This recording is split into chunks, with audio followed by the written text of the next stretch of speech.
In the latest episode of Summer Pockets, we get a surprising reveal from Kamome, as it seems summer may have come to an end. So to recap the episode, after the magical interaction and day that was spent together in the last episode, Takahara and Kamome reach a point where they're on the pirate ship, and it seems,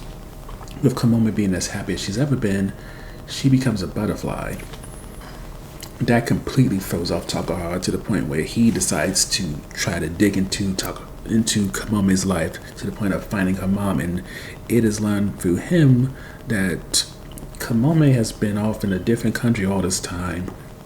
potentially in the hospital bed, maybe even a coma, dying, while he's been having this adventure, which doesn't make a whole lot of sense. But from what it seems, Kashima, who's an author,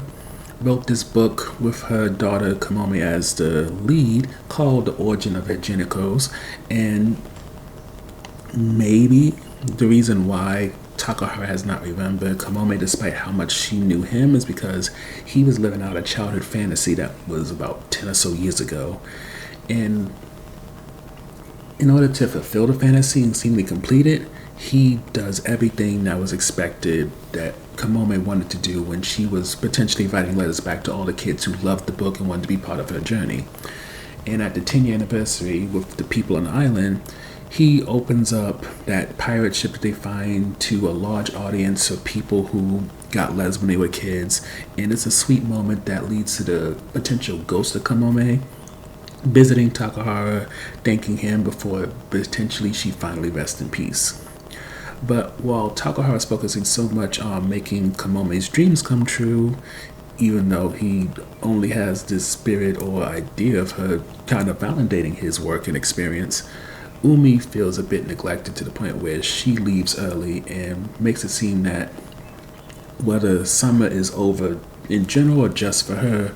she's going to be gone, and now Takahara is going to be on his own for a while until he eventually goes back home as well. So what we liked about this episode, if not loved, is that it was a bit emotional in more ways than one. For one, the whole Kamome thing was a bit of a shock, and initially it seemed like one of those weird things, like kind of a twist, but then as it kind of rolled out and you start to remember that Takahara's experiencing some type of trauma, and that, that can make him need somebody like Kamome who's gonna be someone he can be vulnerable with and stuff like that,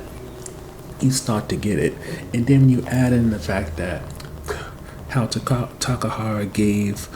Kashima a sense of her daughter and him doing all this for her, despite the fact he never got to personally know her, there's just layers to it that were just unexpected, and it didn't necessarily lead to like snot bubbles and like tears running down the face excessively, but it certainly made me emotional. And then when you throw in a whole Umi situation where Takahara is no longer eating breakfast or lunch with her and she kind of feels abandoned by him, that honestly might be more of a gut punch than the whole Kamome situation, but it could also be a combination for some people where seeing both sides just take you out.